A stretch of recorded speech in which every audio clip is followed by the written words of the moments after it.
The county of Arlington is gearing up, once again, to embrace the ranked choice method for elections of county board candidates, at least ostensibly to permit voters in the most educated, by credentials, municipality, in the entire Commonwealth of Virginia, ranked 14th for holders of graduate degrees, and home of the most government scientists, who are credited with the warp speed delivery of the safe and effective vaccines, and yet, quite ironically, with only 32% of residents having any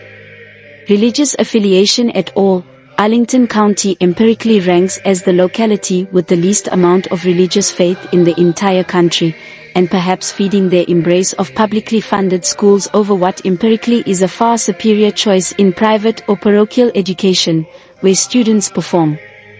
much better in both reading and math, and where significant shifts have been found amongst disadvantaged students and children in a pervasive and persistent achievement gap. Yet, with over 70% having been administered the Pfizer, the Moderna or the Janssen product, they will tell you that they are data-driven and follow the science. And, when it comes to education, at least these days, in Virginia's second-best public schools, where they had only begun taking daily attendance after Barack Obama had been elected, the priority message heard in almost every communication from the Arlington Public School Board is about the celebration of their core community values, arguably within the domain and province, under the Establishment Clause that had erected a wall of separation between church and state, while, at least according to Progressive Chief Justice Earl Warren, in the landmark case, Brown v. Board of Education of Topeka, Kansas, education is perhaps the most important function of state and local government, and such an opportunity, where the state has provided it, should be made available to all on equal terms. Congressman Don Bayer, a member of the Free Thought Caucus, what has been described as the Atheist Club in Congress, joining his colleague Eleanor Holmes Norton, at the invitation of Jared Huffman and Jamie Raskin, had been expressing signs of frustration with conservative politicians who had twisted the Bible to promote what he had described as bad policies. And, although he is a graduate of the elite Williams College, and an alumnus of Gonzaga High School, a college preparatory curriculum provided by the Jesuits, has suggested that he had been harmed by his rearing in Catholicism and parochial education, and, today, is proud that his 4 children have rejected God, church and religion, a winning message in 2022, among over 75% of voters in Virginia's 8th congressional district, the most reliable Democrat Party district in the entire state that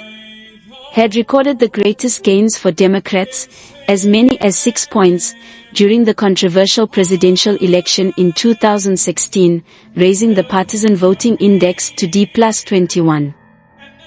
While today the focus of values training in the Arlington Public Schools is touted to be diversity and inclusion, gravitating around issues such as family life education, participation in sports outside a child's biologically determined sex and gender, and respecting a child's preferences in personal pronouns, even though, during the pandemic closures of public schools, Virginia had experienced the adverse outcome of being ranked 6th in the nation for declines in math and reading scores, at least at Jesuit, college preparatory high schools, students, as early as freshman year would immerse themselves in philosophical discussions to prepare them for later life, often revolving around what are described by ethicists as moral dilemmas, as presented in a world in which there is rarely a clean, dualistic reality of right and wrong, or black and white, but rather often filled with ambiguity, uncertainty, and shades of gray, and as experienced by characters in classic films, like Eli Kazan's On the Waterfront and David Lean's Bridge over the River Kwai. So, for the next few minutes, we shall delve into values instruction as taught in parochial schools, if only to provide a comparison, and, engaged in the praxis, exploring an application of contemporary significance, using the recent pandemic as a practical example. Aboard the stricken aircraft carrier, USS Theodore Roosevelt, Captain Brett Crozier, a graduate of Annapolis, had urgently dispatched an SOS to senior-level flag officers, circumventing his chain of command, suggesting that his situation required a political solution, and lamenting that his situation was not ideal, and, at least many notable evolutionary biologists, and Dr. Anthony Fauci, the most trusted voice for separating fact from fiction in the pandemic, have argued that the most likely scenario for the origins of COVID-19 was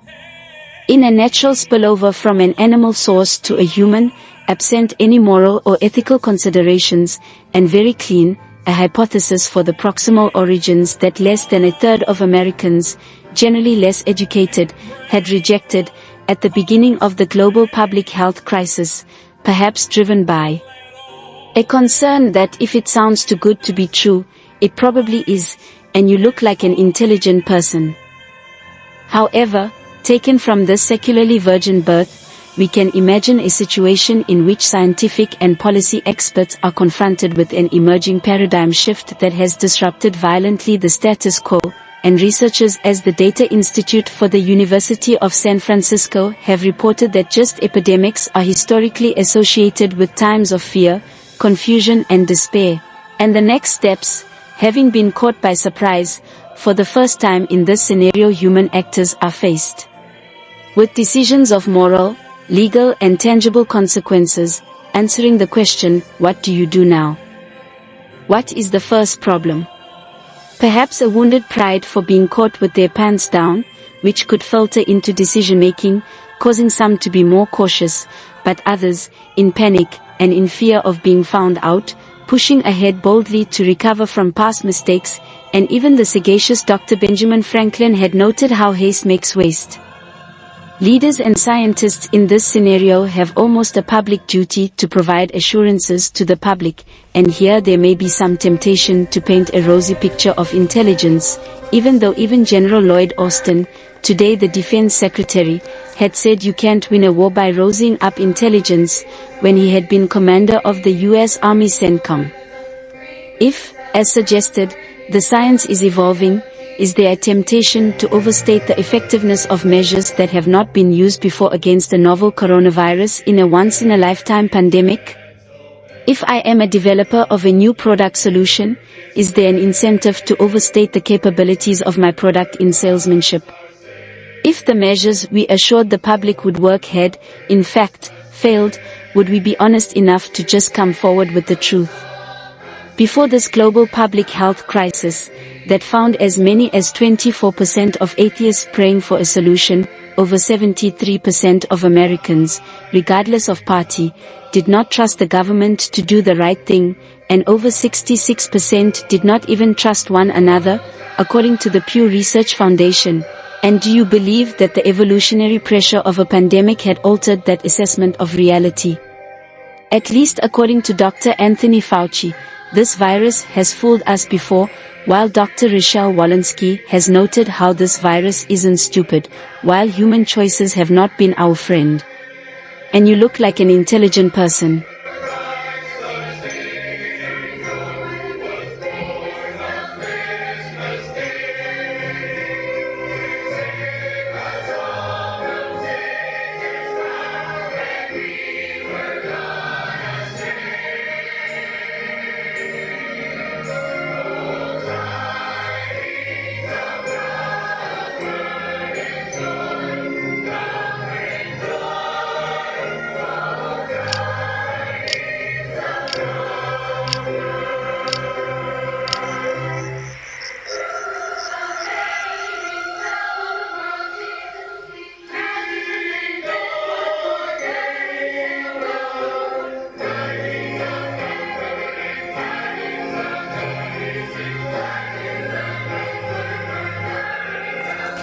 This message was approved by Major Mike Webb. Honest.